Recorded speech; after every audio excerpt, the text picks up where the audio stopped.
Hi, everybody. Will here with this week's interview chair, James Dickson, better known as Jimmy Dickson. I hope everybody has a good time listening to Jim for the next hour or so.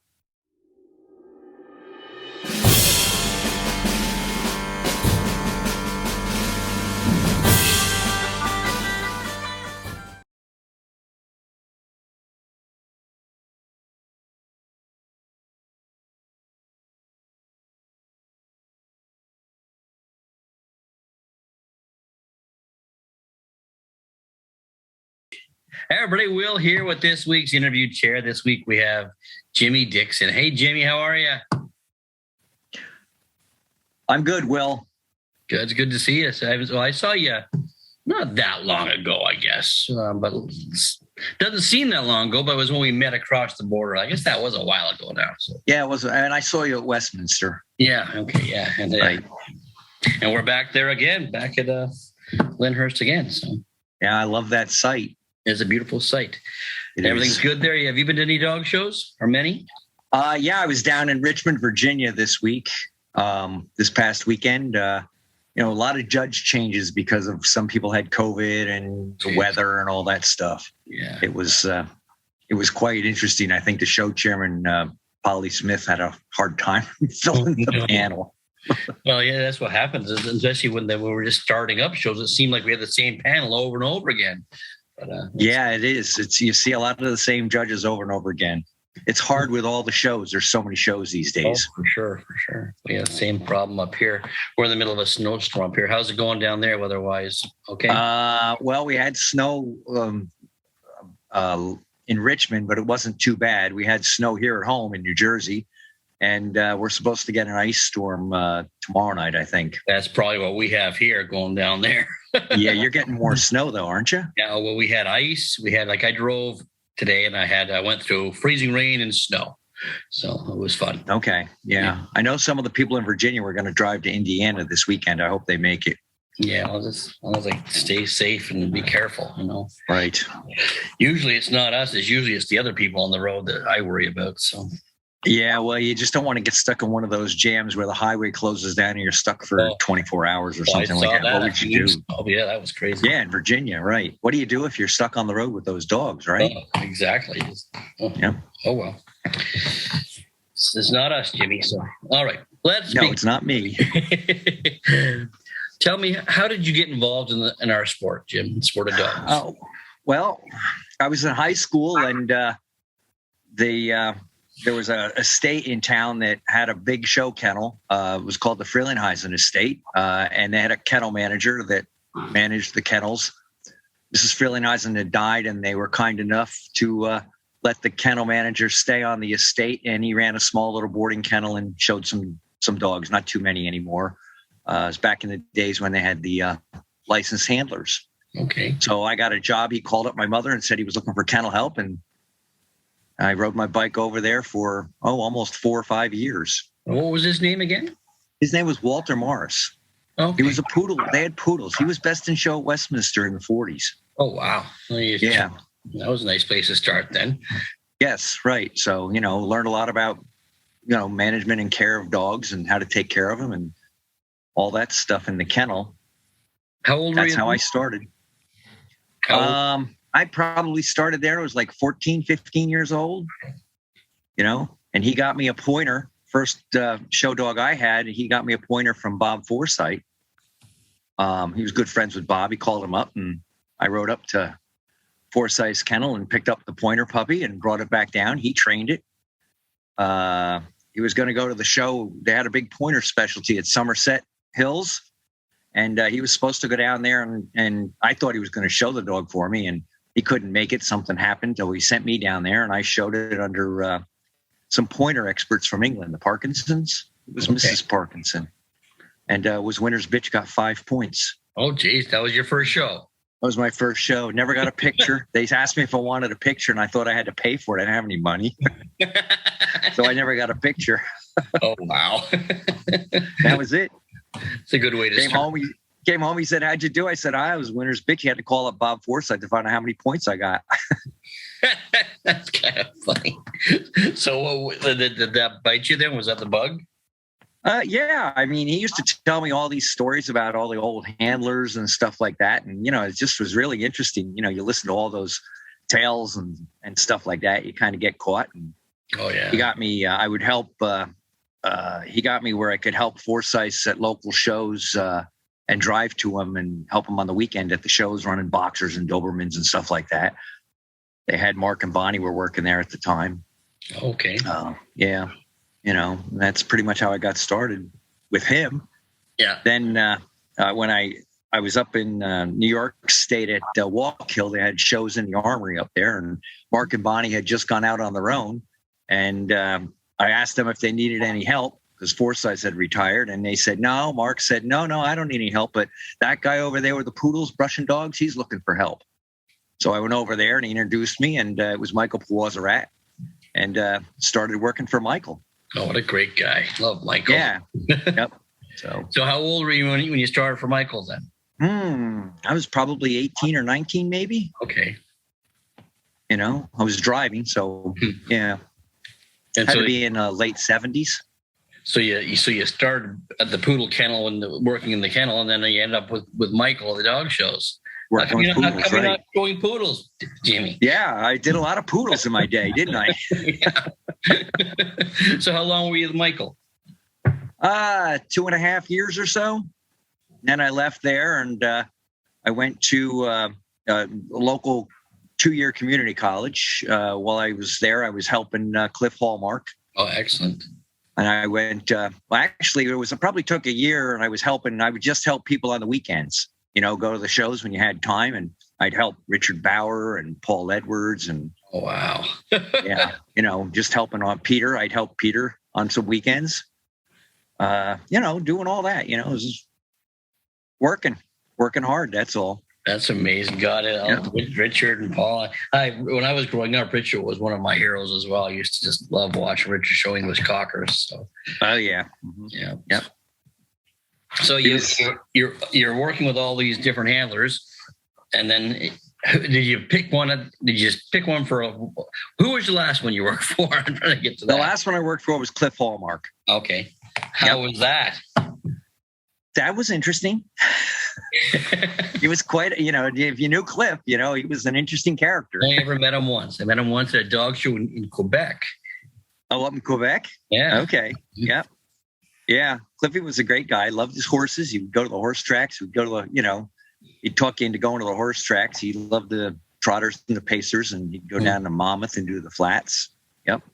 He was a great dog, man. Mm-hmm. How long were you with Cliff then? Oh, 2 years maybe.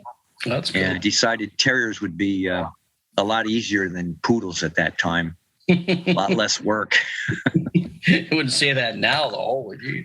Well, I wouldn't say that now, but it's still a lot less work. There's a lot more into poodles even than there was back in those days. Yeah. It's a heavy maintenance. It's labor intensive. They both are. So they both are labor intensive. Yeah, a lot more into terriers too. I mean, sure. With the way they trim them and keep them tighter and coats and stuff like that. Yeah, it's changed quite a bit, the dog business. Yeah, it really has. So after you left Cliffy, what, did you go on your own then? Yeah, I went on my own. There was a kennel in the town I grew up in. Was an old sporting dog kennel. The guy used to he had out guillotine doors and stuff, and he would have it was outside. Actually, it was right outside of Madison where Mrs. Dodge's show was. Okay. So he would have all these doctors and lawyers come out on the train from New York, and they'd set birds out in the field, and they'd take the setters. He had a lot of setters, and they'd take them out there, and they'd take the doctors hunting. And my father, when he was a kid, used to stock birds out in the field for the guy. And same guy.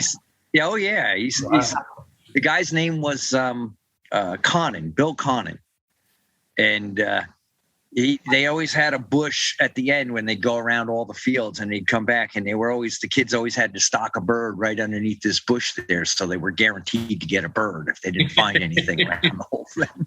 Yeah, well, times have changed. Do they still do that around there? No. The kennels aren't even there anymore. I had rented the kennels from the guy, and rented them for about 25 years. I was there. Wow. Okay. Yeah. And we bought 2 kennels. So we were running 2 kennels for a while. I was showing dogs, raising 2 kids. It was a lot of work. My God, you know? yeah. One kennel's a lot of work. One kennel's a lot of work, right? Running two of them. Yeah. So we're getting ahead of ourselves. So you went from Cliffy to the sporting dog kennel, and No, I was at the sporting dog. Yeah, I went to right. I got the sporting dog kennel. It was really kind of run down, and I knew the guy. Did you buy it or did you leased it? No, I leased it. Right. Yeah. There was a guy in there, and he was letting it run down, and the owner didn't like it so much, so I went in there and he leased it to me, and we spent a lot of money fixing the place up. But we were there about 20, 25 years, and this is right ran a really good business. Yeah, after I left Cliff, right? Yeah.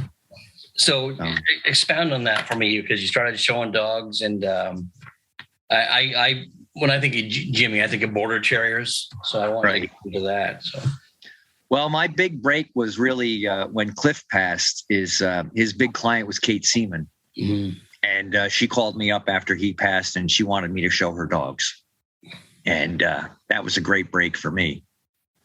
You know, she would send me to England and look for dogs to buy, and we'd bring back dogs and import them. She liked to import border terriers. She wanted, Cliffy showed Wires and Westies for her as well. She really wanted to try and stick with the border terriers. So we had, half a dozen, maybe 10. We'd breed maybe 2-3 litters a year for her. We'd go over to England and look for brood bitches. She wanted to buy a bitch or she wanted to buy a dog. I could tell you an interesting story. That's what I want to hear, Jim. All right. She sent us over to England. She wanted to buy a bitch.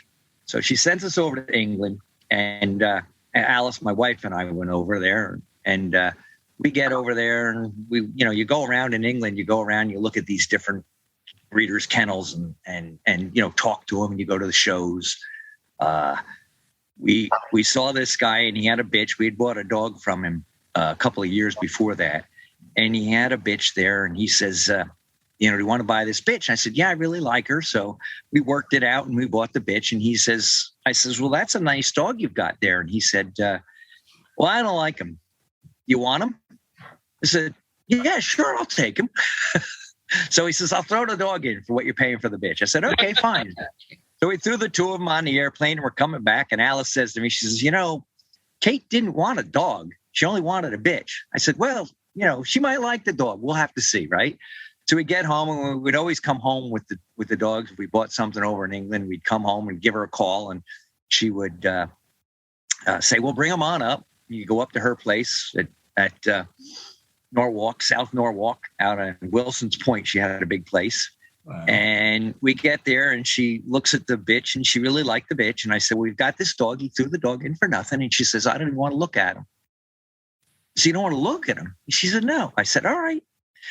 So I said to Alice, I said, well, Sam Ewing said to me, if I ever saw a border terrier that had a really, really pretty head, he says, I'd be interested in him.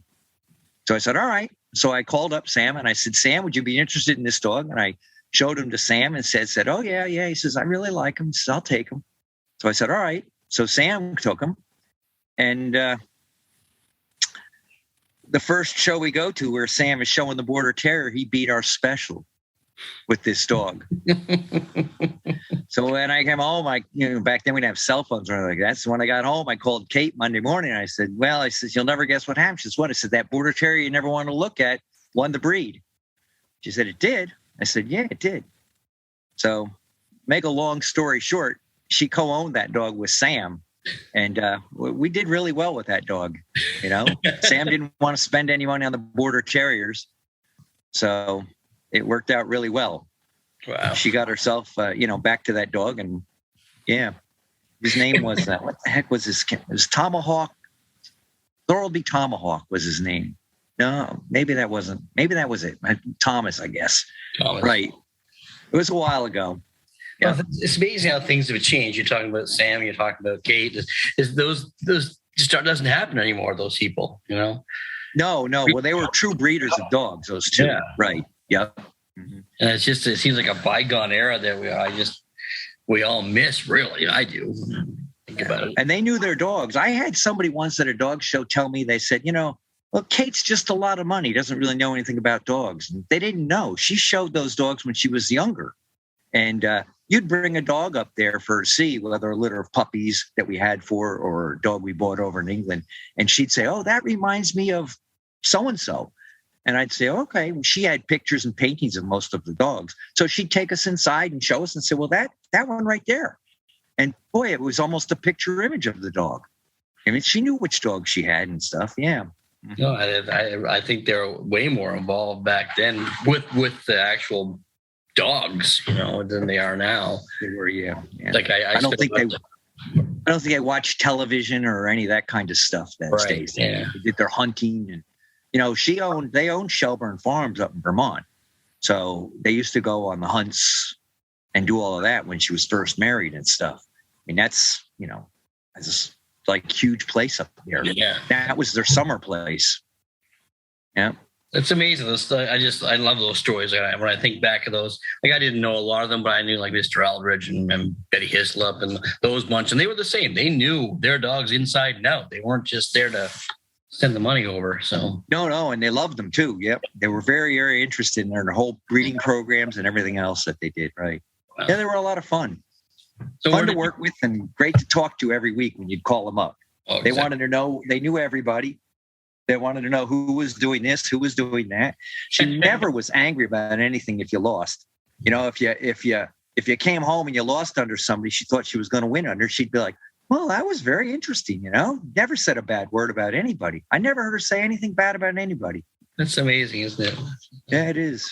Yeah, because true sportsman. Yep, and that just seems like the era. Like I think of Mr. E like that.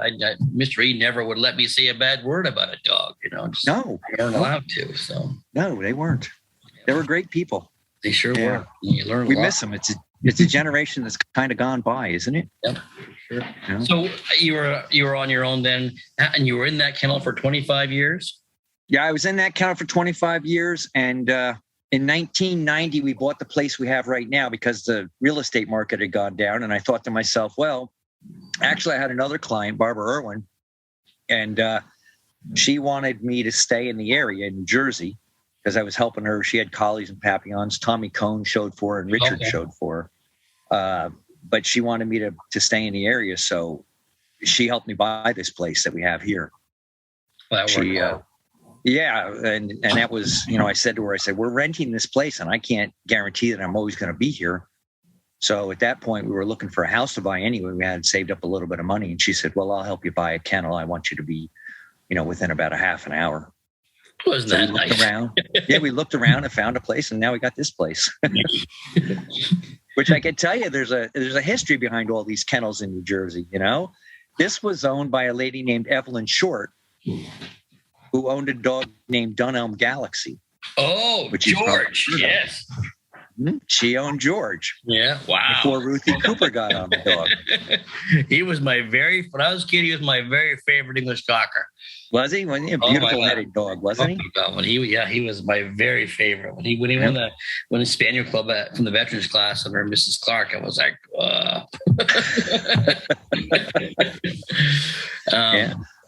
So who would you consider your mentors then over the years, Jimmy? Well, of course, Michael. And Cliff Hallmark, the people you work for, and Walter Morris.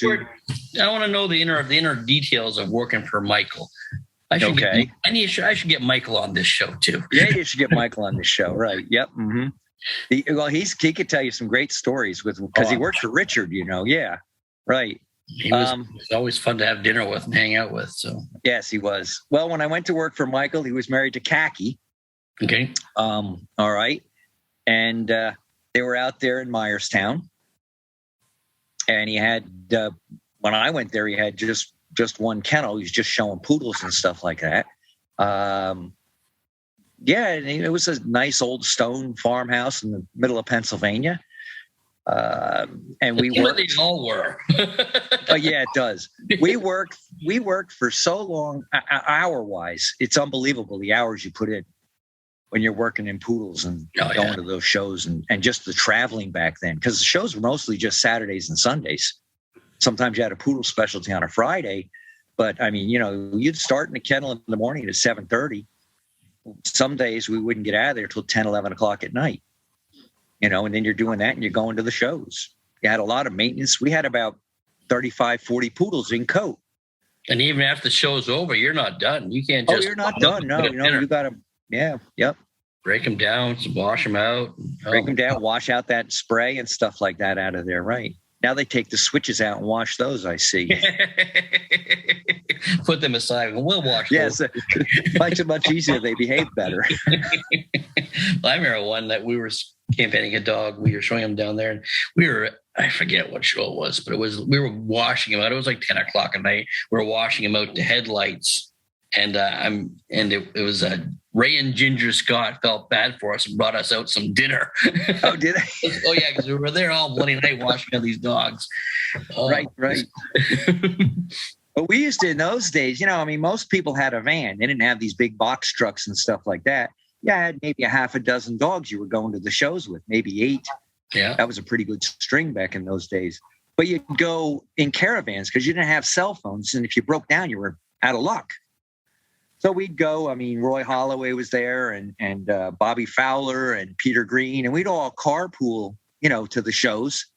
And sometimes we'd go into these vans and put 2 or 3 handlers in there, plus all the help and stuff like that. Help was always sharing rooms because they didn't pass along the expenses. We didn't stay in Hilton's or anything like that. I can tell you that. We stayed in pretty much rundown hotels. Yeah. Well, they weren't the best, Right. Yeah. I can remember we had Scott Kipp and Bobby Poust worked for Peter. I worked for Michael. David Sombach worked for Paul. You know all these guys now, right? Oh, yeah, we were all kennel help back then. Well, when I interviewed Paul, he was telling those stories about the caravans. They were great. They were great times. I'll tell you. You'd go out to dinner and you'd talk about dogs. You had all those great handlers sitting there at a dinner table, and you're just there absorbing all the information when they talk about these dogs. They talk about, and wasn't like they talk about them today. Today they talk about them because they're afraid they're going to get beat by them. Right. Yeah. Back then they talked about them because they admired the dogs. The dogs that they admired. Right. It really has changed in that aspect. Because I remember that going to dinner with like Garrett and Gary and whatnot, and that was the same thing. They talk about so and so's dog. I wish I had that dog and this dog. And there was never anything malicious. No, if they didn't like something about the dog, they'd say, "Well, I agree with you. That's a great dog, but I'd really change, the ear set or whatever about the dog." Just one little thing maybe, but they didn't trash the entire dog and say, how could you ever like that dog or anything like that? And I think that really helped us learn when we were listening to them, because we weren't made to lean a certain way towards a dog. We would look at it in their eyes, through their eyes, as being a good dog. It wasn't their competition, because you hear it now and you hear them go on and they'll beat up some dog and they'll say, guys, he can't be that bad. He's won 30 best in shows, How bad can he be? He's got some nice thing about him, right? Yeah, you're right. And then, like you say, as a young kid, you'd go the next day and you'd look at the dogs they were talking about. Yep. And you'd see, okay, maybe the ear set could be better on this. If you didn't know, you could ask one of those guys and they'd tell you. Oh, it's no. I remember when I worked for Stevie would, if we had a break in the schedule, I'd ask him a question. He'd say, well, come with me. And off we'd go. We'd go ask Dick Cooper, or we'd ask. It was amazing, There were amazing, knowledgeable dog people back then, right? And they knew their breeds. Of course, we didn't have, what did they have? Maybe 130 breeds back then? Yeah, exactly. A lot fewer breeds than no good. Wayne and I were talking about how many breeds there are now. We figured it out. And if you did it 2 minutes per dog, you have 8 hours worth of group judging now. It's crazy. That's why these big shows take so long to accomplish, when they have full groups with all the dogs that are in them. It's very hard. Yeah, very hard. So you think we'll go to 2-day dog shows possibly? I don't know. That's what it was like when I was a kid. It was great. And we used to have the circus, like we had the sportsman show, which was 5 shows in 7 days. Excuse me, but we hardly had 3-day shows when I was a kid. It was 2-day shows. Just 2-day shows, right? Yeah. And you look forward to them, and you never, like I find now, like at a 4-day dog show, the Monday will come around like, and this is 1 day too long, or 2 days too long. Well, let me ask you, you think back to some of the big shows, you can remember who won them, because there weren't so many shows. Now, Today, by Sunday, you can't remember who won the show on Wednesday or Thursday. and you're too tired. Only the person that won it can remember, right? Oh, exactly. Yeah, it's very true. Yeah.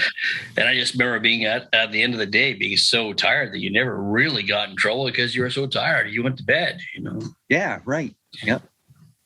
Yeah, on those weekends, right. So you worked there for Michael. What was it like working for Cliffy, being on the road with Cliff? Well, it was entertaining. He was a great dog, man. I saw him do some stuff that I wouldn't, he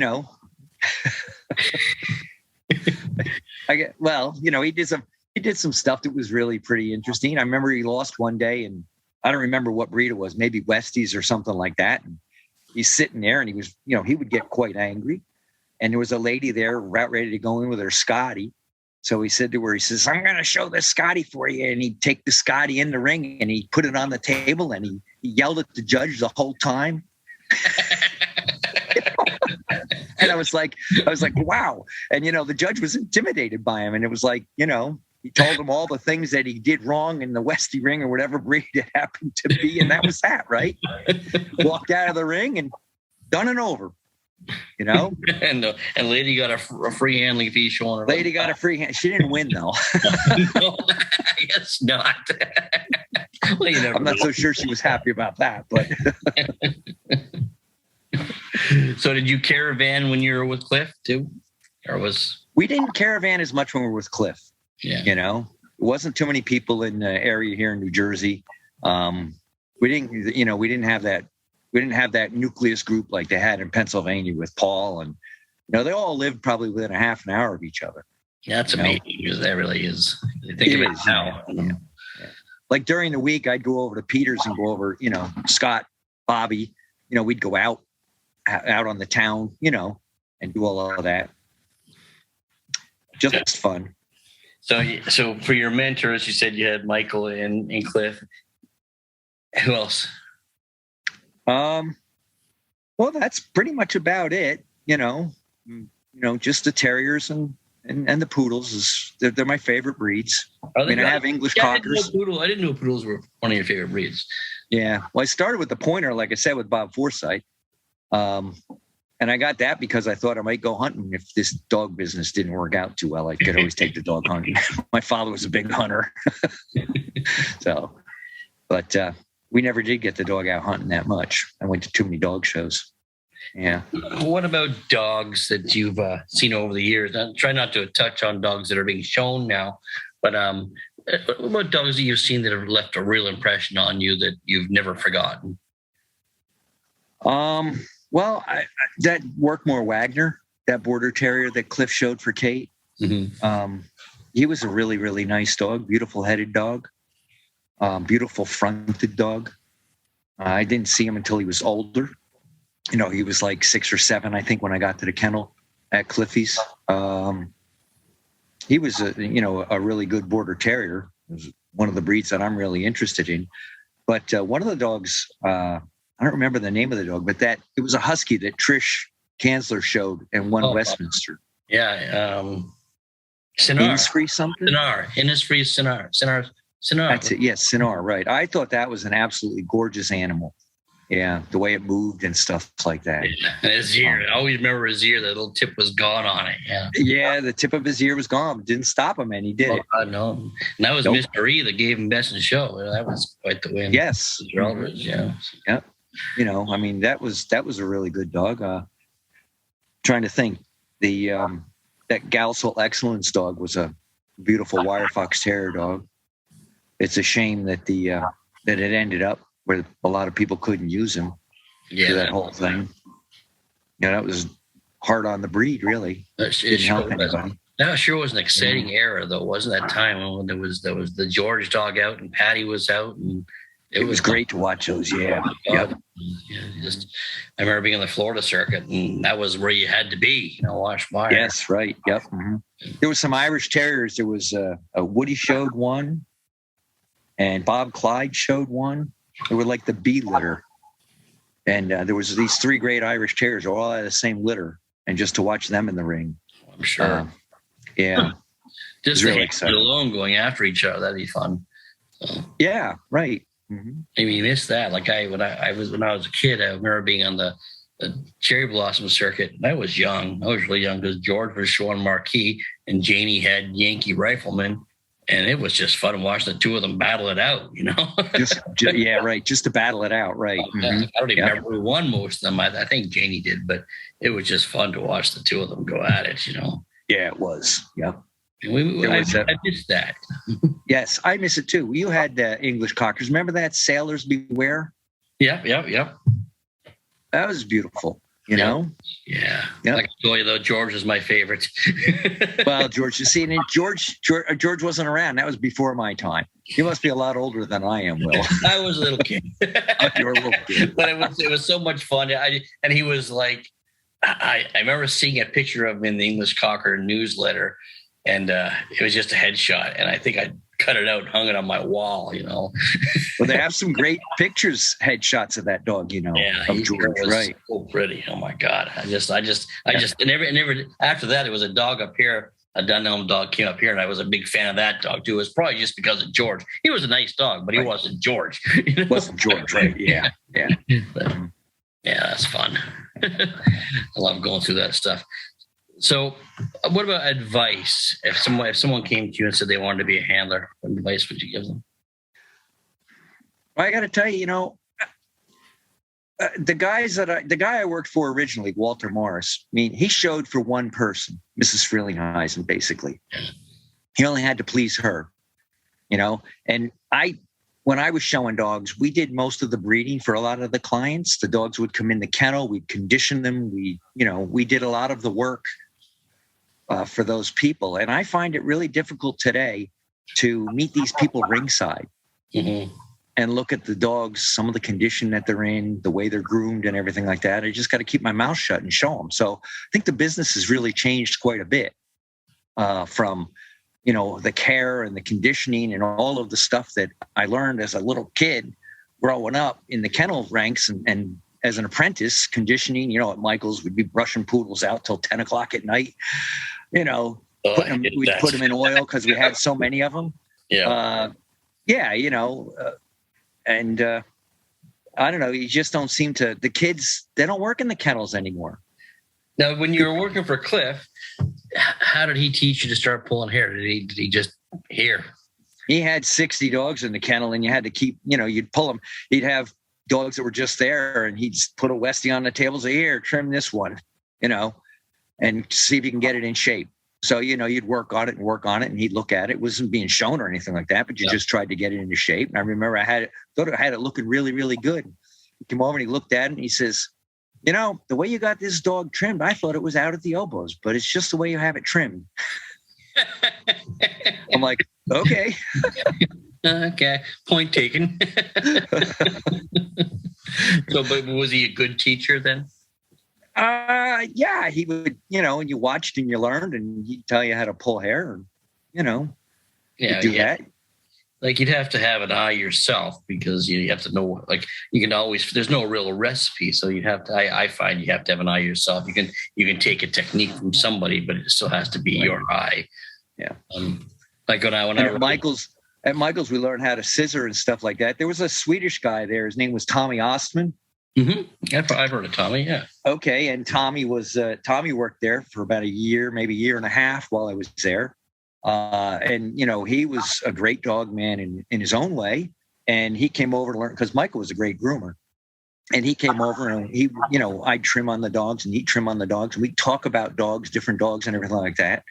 While we're trimming out in the kennel, we used to go to, because we didn't have air conditioning in the kennel. So in the summertime, we would work in the morning till about lunchtime. And then there was a quarry down the road that was full of water, and it was, people would go swimming down there. So we'd go down the quarry and we'd swim in the afternoon, come back about 3 or 4 o'clock when it cooled off, and we'd work until midnight. Oh, wow. Figured we'd put our time in that way, right? But it was too hot to do those poodles in the summer like that in the afternoon. Sure. Yeah. So how many poodles would Michael have in the kennel then?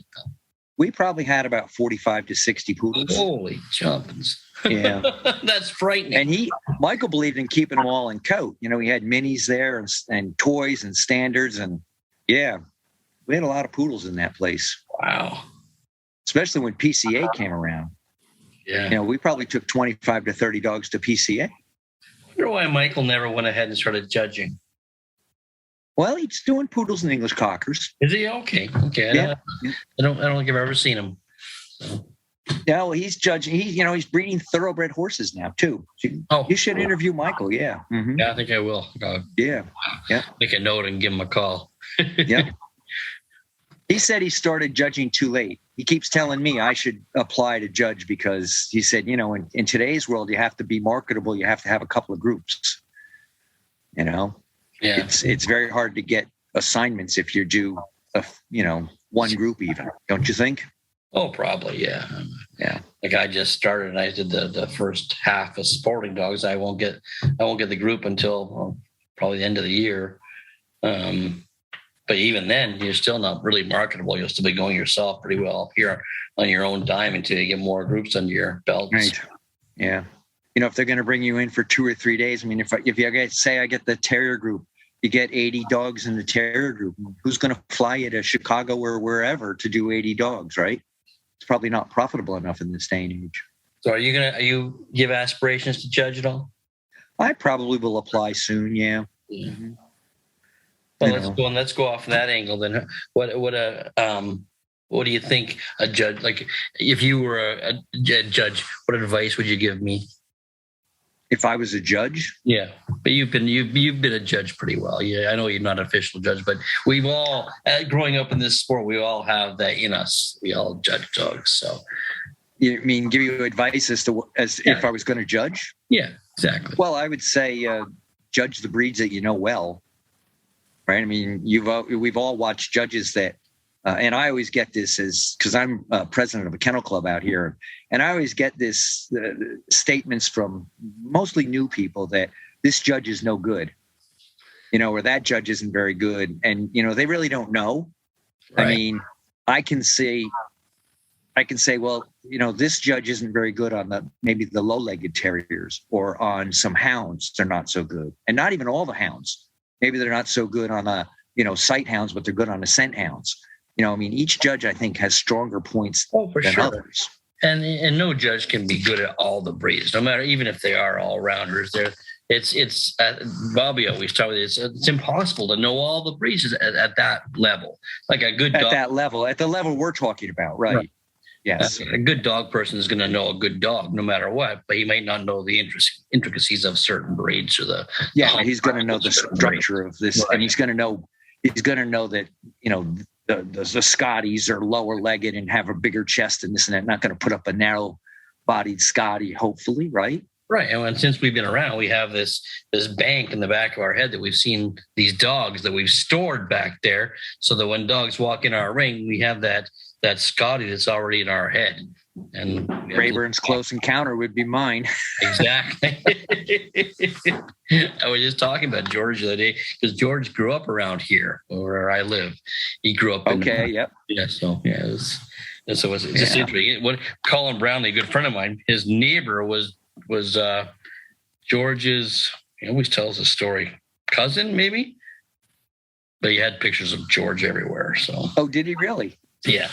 They must have been close, right? Yeah, well, for sure. And because Colin tells this story about going to a sanction match, and this guy, this next door neighbor, saying, "Oh, you went to a dog show, did you?" And Colin's, yeah. Well, he brought out this photo album, and it was just full of George. And Colin didn't. That must have been a pretty impressive photo album. Oh, I'm sure. For the longest time, though, when I lived up in Milton, George told me stories about riding his bike by the house that I owned. So, really? I didn't back then, but it's an old lock house. He says, "Oh, I know the lock house. I used to ride my bike by that to go fishing." So, yeah. Isn't it funny how these old handlers, they had stories about all these different houses and rest stops or exits on a highway. Oh, gotcha. Restaurants. Yeah, restaurants, diners, right. Yes, right. All the places that they stopped, right. Yep.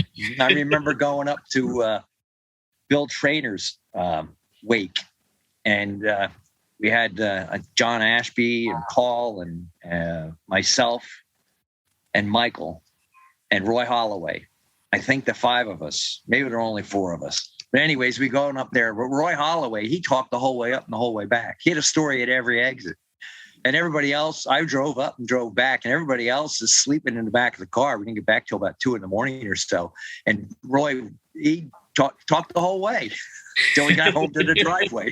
I bet you it was great stories, though. Oh, they were great stories. Yeah, I can't remember one of them, but they were all great stories. I bet you could. I bet you someone would click your memory and, oh, yeah, you'd bring it back up again. Yeah, when I go by that exit, right? It'd be your turn to tell it.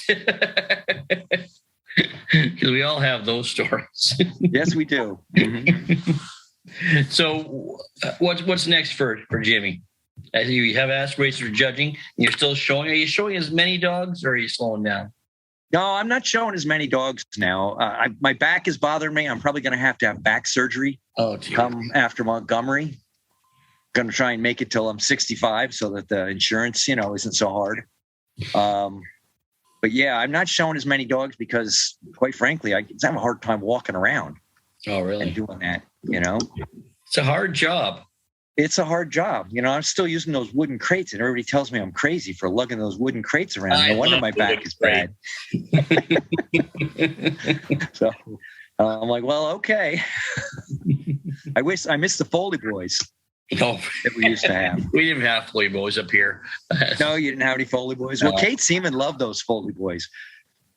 She was like, she would bring, whenever she was going to a dog show, she didn't go to that many at the end. So she would always go to Westbury, Westchester, Oxridge. She always had a party after Oxridge. But anyways, she would bring 2 coolers. She'd bring a cooler of beer for me and fresh tuna sandwiches and lobster sandwiches that she would make. Oh, wow. And she would bring about 6 coffee cakes. Now, she would bring the Foley boys the same thing, but they got a bottle of scotch and a bottle of bourbon and all of that. So she always had a parking space when she pulled into the dog show from the Foley boys. Sure.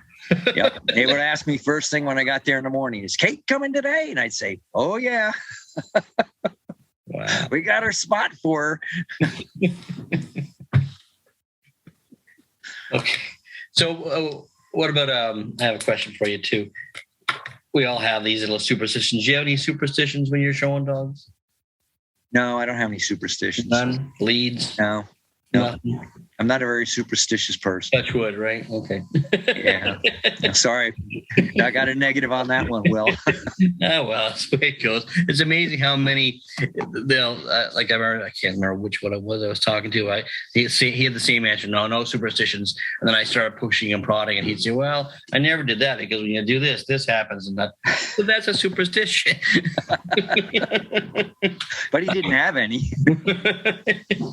What do you think about the current judging process? You thought? Well, I think it's good, actually. Yeah. I think that, you have to have an education, and anything is good. Even when we have this handlers program and they have an educational thing every year, some programs are a little better than others. But, I just think, you just have to keep learning. If you think you know it all, you're never going to get ahead. Sure. But I think that, like I was talking to Richard Sedlak, and he feels he's already put in 50 years of learning, so he has fast about it. So but you could learn something, right? Yeah, for sure. I get that. And I agree with those older judges. I mean, they've been judging and everything else. There's probably, they probably ought to give them a little more credit for their experience. Mm-hmm. And I don't think that they're crediting the experience as much as they should. I just worry about the process scaring away some people that could have been amazing judges. They get to the point where they think, oh no, I'm getting too old, and because it's going to cost so much to do this, and we lose some really good people that just don't want. Michael's a good example right there. Yeah. Got poodles and English cockers. He's been doing nothing his whole life except dogs. Yeah. Nothing, ever, every day. You know what it is like if you do this for a living? Every single day, you're dealing with dogs. Even on I don't take any days off, but 7 days a week, 24/7, we're out there, we're doing dogs. Yeah, like someone like and Michael, I hate to say it, you should almost say, oh, here, Michael, here's your all breed license. I'm going to keep you with, going to give you that until you screw up, yeah, if he screws up, fine, limit him. So, right. Yeah. But I bet you could judge every group. I bet you do it. He probably could. Yeah. Maybe not some of the new breeds that he's not familiar with. Well, but, I'm not real with them either. So. No, right. But you could give it a good go, right? Yeah. And who's going to say you're wrong when you judge them, right? No one's seen them. So. But I think that's why we keep seeing the same judges over and over and over again, because, and they're too old. I mean, they're not that they're too old, but they're very old. There's no new generation of judges that are coming through. They're with this education process they've got. It's good, but it's slowing the process down where they're going to run out of judges pretty soon. Yeah, I agree. It's inevitable, right? Yeah, it's like we said, you seem to see the same judges over and over and over again. Yeah. I mean, how many times can you show your specials dog to the same judge and get beat by the same dog, if they're in the same area? Well, that's a good point, because we were talking about this before, Wayne and I, and he was on a panel, and he said he was one of the youngest guys in the panel. Yeah. Yeah. It is. And that's scary in a way, right? Yeah. Right. But I think somebody who's really old would probably say, experience is better than youth. Yeah, youth thinks, yeah. But Harold Ball used to say, old age and treachery could overcome youth and skill. Yeah, I think I see some of these older judges, they're very tired by the end of the third or fourth day if they've got so many groups and breeds and stuff like that. And I actually start to feel bad for them, It's got to be taxing on their mind, taxing on their physical capabilities and stuff like that. Yeah, well, it's definitely tiring. It's like when we run around, we stop and we sit up and have lunch. They're on their feet a long time.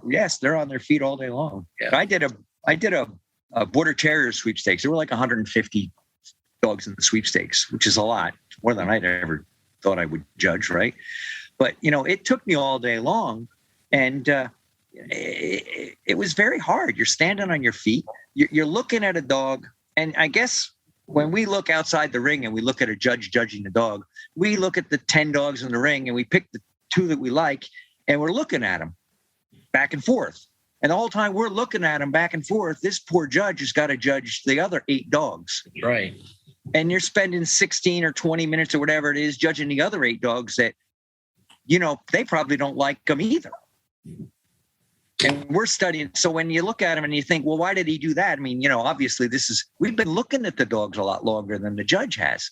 You get the 2 or 3 minutes to look at a dog, and, it's a skill you got to practice, I think. I give them a lot of credit. When I did that, it was like, yeah, when you've got all those dogs in the ring and you've got, the 2 you really like, you wish you could spend more time looking at them, and you don't have the time to do that, right? I try to teach that in my class too. It's all about timing, because this judge has 2 minutes to look at your dog, really. So, it's and the novice exhibitor is worrying about the hindquarters when the judge is coming down and looking at their heads and expression. It doesn't matter what the hindquarters look like because he's not looking at the hindquarters, right? That's right. You can get it perfect. By the time you get it perfect, he's gone by your dog's head and he's been twisting his head looking that way. All right, Jimmy, I got one more question for you then. All right. If you could meet up with a 20-year-old Jimmy Dickson, is there any advice you'd give him now? Oh, let's see. If I could meet up with a 20-year-old. No, I happy with the choices that I made in my life. I mean, I've never had a top dog because I spent a lot of time close to home, took a lot of weekends off, and pretty much knew that there was a market for people that had nice dogs, but could never compete on that. Kate could, but she was never a pushy owner. Mrs. Irwin was never a pushy owner. So I could go and do it at my own schedule, my own pace. I would say that's probably more important to do it that way than it is I see a lot of these people that just really don't have any life at all. They're at dog show after dog show complaining to me all the time. Now I've got to go to this one. You don't have your life anymore sometimes. There's a dog show almost every day if you want to go. So-and-so, I'm showing this dog and they want me to go to, Iowa to a national specialty on Tuesday and Wednesday and Thursday. And then I got to fly back here and show my rest of the string of the dogs here. You know, I didn't allow that to happen. That's one of the things I remember when I was talking to Mark Threffel when he was showing Robert. He always insisted he never got on a plane. You know, he was just Robert went to the dog shows he went to, and that was that. You know, that was it, right? Yes, yep. And they went to a lot of dog shows. Yeah, they did, but fewer than they go to today, though. Oh, and like I said, they can go to a dog show almost every day. Like you could almost go every day. Yeah, it's crazy. That's why they don't have kennels at home, Will. Right? I mean, yep. I told you how at the beginning I worked in kennels. These people take everything that they have on the road with them. There's nobody home taking care and conditioning dogs at home. It's So it's a hard life, Jim. Oh. I think it's a lot harder today than it used to be. And I will say one of the advantages is that they pass the expenses along. You know? So, you know, it's not as hard, you know, like we used to share rooms and, you know, we ate a little bit cheaper than they do today. And, you know, because we were covering the expenses. Not we, Michael and Cliffy passed expenses along, but Michael didn't, you know. So, you know, he was trying to, you know, pinch pennies on gas and this and that. That's why we shared rides and did the caravans with Paul and all that. Some great memories, though, for sure. They were great memories, yeah. Well, thanks, Jim. I really appreciate it. And all right, Will. I know we picked an odd time for you, but I'm glad. I thank you. No, this time works out better for me, you know, with the kennel and the dogs and everything like that. Okay. It's better for me. I just, you know, Alice, my wife, she's a big garden club member and stuff like that. So she had to computer last night. I couldn't do it last night. She's she judges. Do you do flowers? No. You see, she does flowers. I go down to David's, and you know he's big with flowers and plants and stuff like that. And so he comes up. He was up here for the setter specialty. He stayed at the house. Oh, did he? Okay. On the way up, yeah. And you know they talk about gardening and all that. I just have to go in the other room, or I listen. You know, fellow Canadian David. Oh wow. Yep. Well, thanks, Jim. I really appreciate it. And all right, Will. Look forward to seeing you somewhere down the road. We'll probably, sure, I'll see you at Westminster, right? Yeah, at Westminster, yeah, for sure. Yeah. All right. Okay, Will. Thanks, Jim. It was great catching up to you. That was a great interview. I really look forward to seeing you sooner at a dog show. If you like what we're doing here, make sure you press the like, share, and subscribe button. If you want to find out what's happening in Will's world, go to willalexander.net. You want to get a hold of me, go to dogshowtips@gmail.com. And don't forget about the podcast every Thursday with Wayne Cavanaugh and myself, The Dog Show Drive. Until next time.